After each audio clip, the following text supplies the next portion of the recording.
What if I told you I know a cure to the 9 to 5 blues?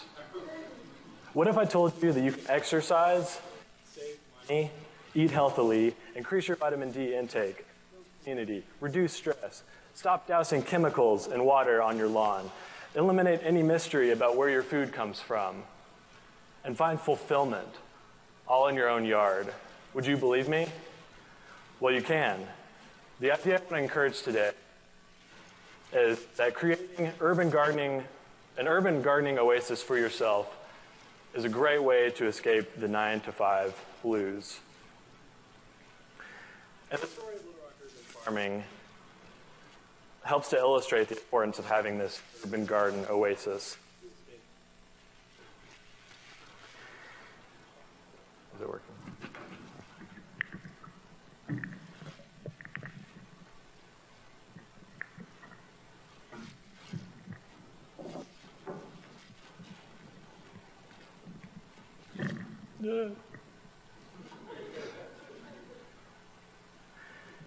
So the story of Little Rock urban farming helps to illustrate the importance of having this urban garden oasis to escape to.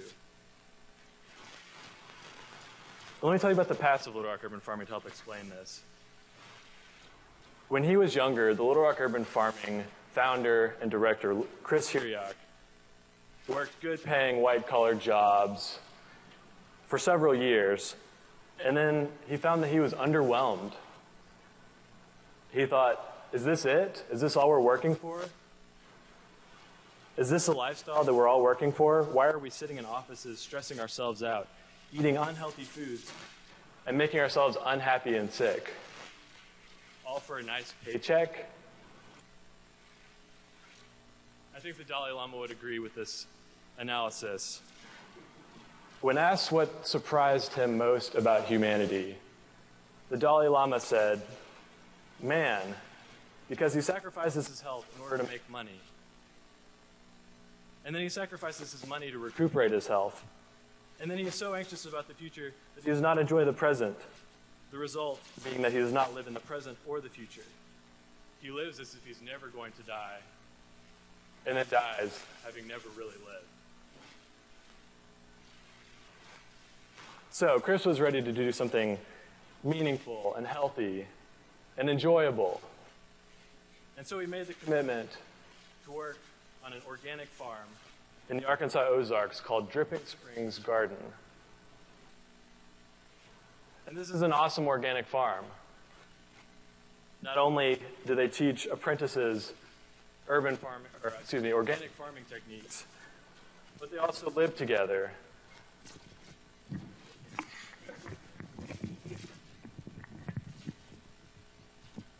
Here we go again. Testing. Is it working? No?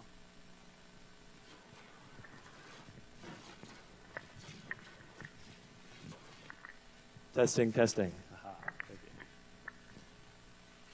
Not only is it an awesome organic farm, but the apprentices work together and live together and learn together, and they do yoga and meditation.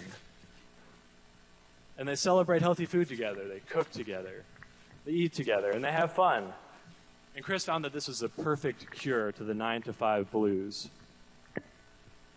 But something was missing. This farm, because it's so far away from the urban populations, this awesome, healthy lifestyle, this vibrant micro-community, the sound environmental practices of the farm were not readily accessible to the people who really needed to hear these ideas. And these ideas are certainly worth sharing. And so Chris decided that this gardening lifestyle and food culture would be important to bring back to the urban population where he's from. So, Chris started Little Rock Urban Farming. And we now have a half-acre organic farm oasis in the middle of Little Rock. And now there are many ways that we are working at Little Rock Urban Farming to bring these solutions to the 9 to 5 blues into our community. We're taking advantage of unused space and transforming it into productive and attractive land It's pleasant for the community to see and refreshing for our jaded urban crowd. And I want to demonstrate this with a farm tour. Now, I want to emphasize this. This was not a good farming spot. If you look, oops. If you look in this area, this was all a giant concrete slab. It was a parking lot, and there was a fence dividing this yard. This was not a good space for a farm. But he made it. He made it work.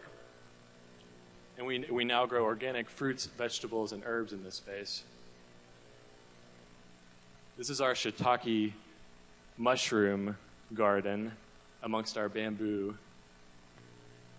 And this was another piece of land that was underused and overgrown. And we cleared it and made it productive. These are our 2 greenhouses. And another way we are addressing the 9-to-5 blues is through our apprenticeship program.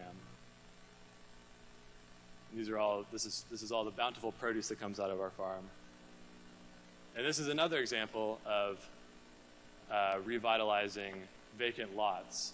This is a demonstration site that we have that went from this to this.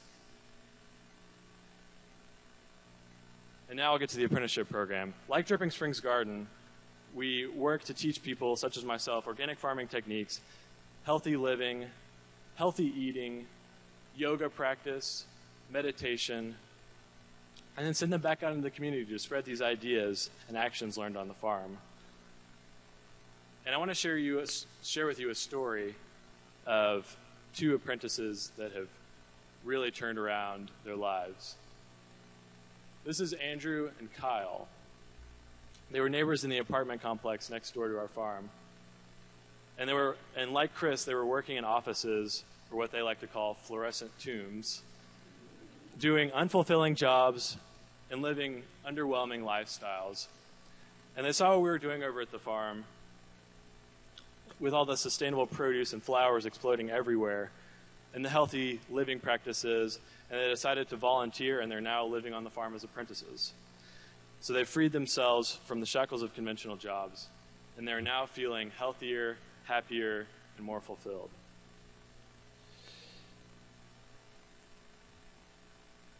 Some of the other ways we're addressing the 9-to-5 blues, we're educating the community about what we're doing at our farm and to inspire and create interest in the lifestyle we lead so that others may pursue their own garden project and live healthier lifestyles.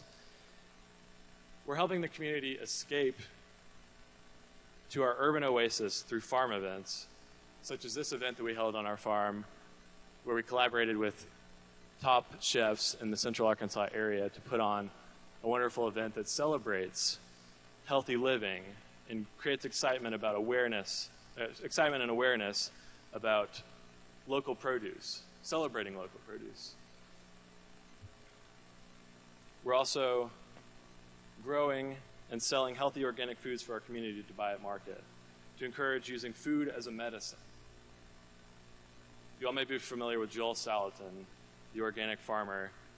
He says, if you think the price of organic food is expensive, have you priced cancer lately?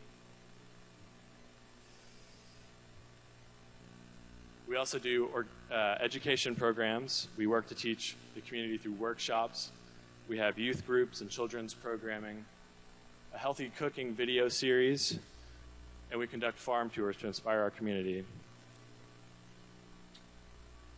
And our vision with all of this is we want to see vibrant urban gardens in every yard to help combat the 9-to-5 blues. We want to see healthy, nutritious produce exploding out of every yard so that everyone is eating good food. And people are working in the garden and getting exercise and being healthy. We want to see neighbors coming together to collaborate, to build gardens, to teach one another, to celebrate good food together. And we want our chemical-sprayed lawns to be replaced with organic, bountiful vegetables, fruits, and flowers. And we want people to feel fulfilled and empowered through growing their own food and having fun and reducing stress and living the way that we are meant to live, to make our cities attractive, to take vacant space and make it beautiful and productive. Doesn't that sound good? And we have the space in our lawns and vacant lots to do this. So what we need is more people to join the movement. We need more education programs to educate urbanites in sustainable farming techniques. And really, what it comes down to is action. Now, understand that TED is about ideas worth spreading. And ideas are incredibly important. But we need to go a step further. I challenge you to take this from an idea worth spreading to an action. Whether it's doing an apprenticeship to learn organic farming techniques, or starting a small container garden, or supporting the movement in other ways by shopping at farmers markets, or even through another field such as policy. The point is action. And these actions may not be easy or immediately successful, but Theodore Roosevelt sums up the importance of action well in his Man in the Arena speech. He says, "It is not the critic who counts, not the man who points out how the strong man stumbles or where the doer of deeds could have done them better. The credit belongs to the man who is actually in the arena, whose face is marred by dust and sweat and blood, who strives valiantly, who errs, who comes short again and again, because there is no effort without error and shortcoming, but who does actually strive to do the deeds, who knows great enthusiasms, the great devotions, who spends himself in a worthy cause, who at the best knows in the end the triumph of high achievement, and who at the worst, if he fails, at least he fails while daring greatly, so that his place shall never be with those cold and timid souls who neither know victory nor defeat. So let's all dare greatly to revitalize our communities and cure the 9-to-5 blues. I hope to see you all in the arena of urban farming. Thank you.